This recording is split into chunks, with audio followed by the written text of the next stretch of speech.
had a message last week from someone saying, "Hi John, I really like your your Pinot Flow System series of books. I was wondering, when are you going to do a series of books on the advanced kata?" And it's these kata are built out of movements that people felt were fundamental. That's the thing. I don't like using the word basic. I think of Naihan Shiteki, and I think of the kata that replaced it as the beginners katas in a lot of systems.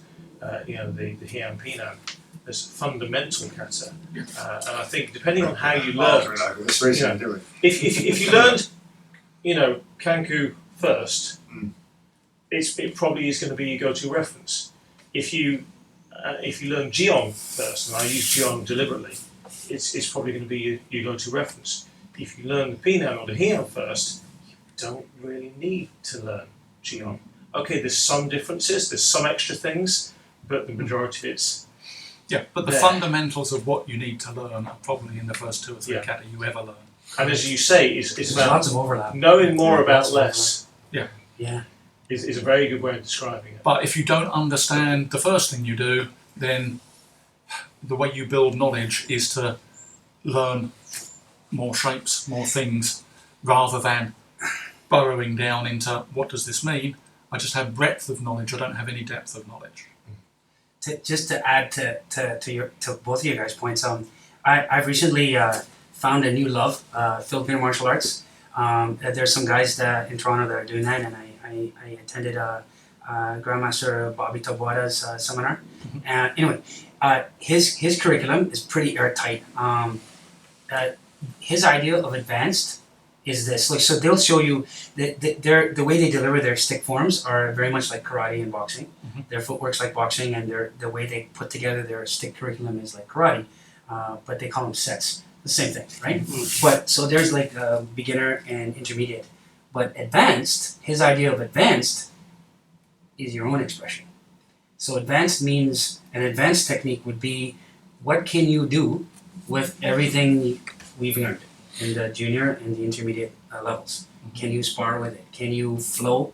Can you deal with different crashes? So can you basically flow?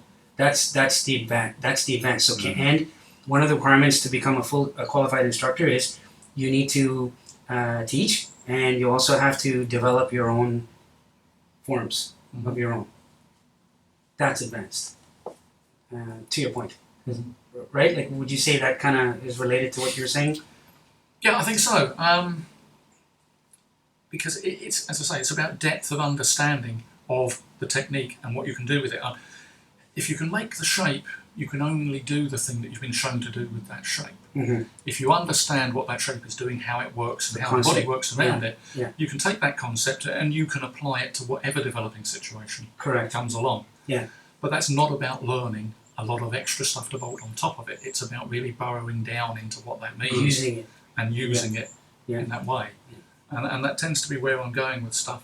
And again, talking to the guys a couple of weeks back about doing stuff, showing them some application work that we were doing.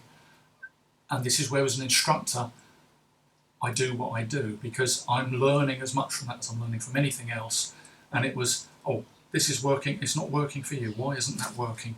Because, it's not working because I didn't explain this to you. Because until I'm looking at it, because I'm teaching you, I hadn't realised I was doing that to make that work. So I have to burrow down into what I'm doing to understand it well enough to tell you why, when you do it, it doesn't work. And if we change it now so that you have that level of knowledge on top of that, now you can make it work. So I'm constantly picking up things from my teaching. Although I'm not really training around that much to learn new things from other people anymore, what I'm finding is, as I teach that little group of things that I teach, it's a subset of what the whole art encompasses, because those are the bits I can do, then the more time I spend doing that, the more I understand about those things.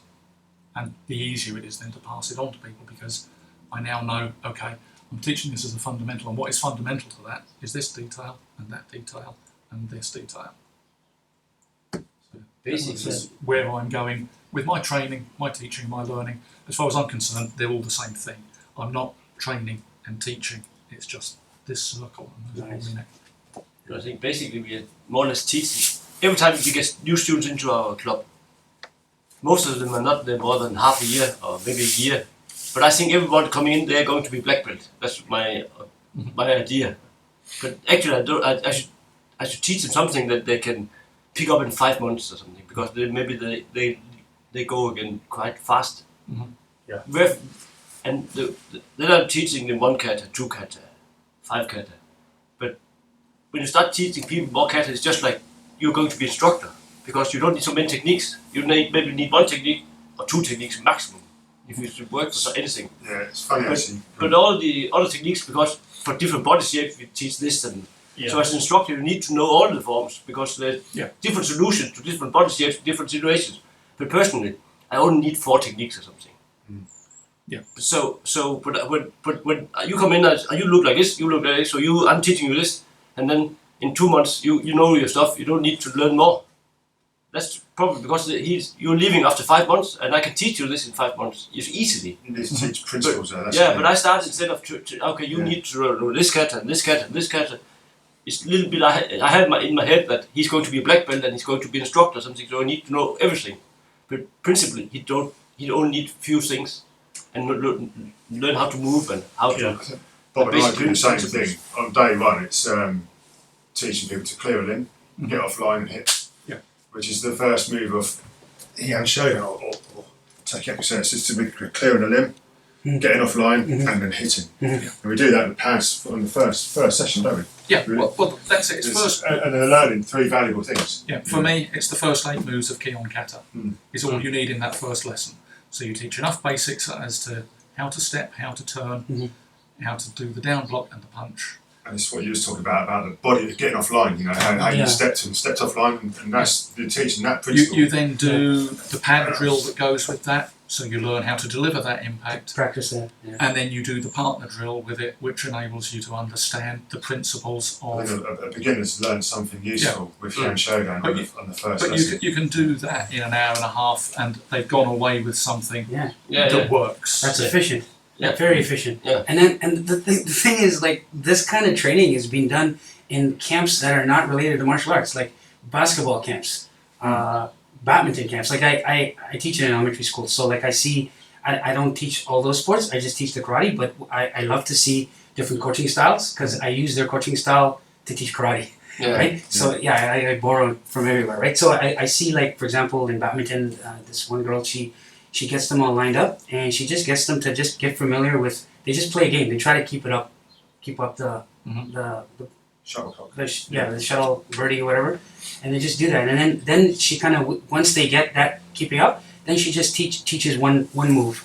But before she does that, she teaches the body mechanics of that move. Like, you know, like everybody grab a what do you call it, the badminton racket, and just swing. And she just, it's kind of like kata. She goes, okay, everybody here, 1 swing, 2 swing, right? Yeah. And then so they do all that, and that's like 10 minutes. Then that game I was telling you about, that's 5 minutes. And then after, they put it all together, and they try to put those 2 things together, keep it up, and swing.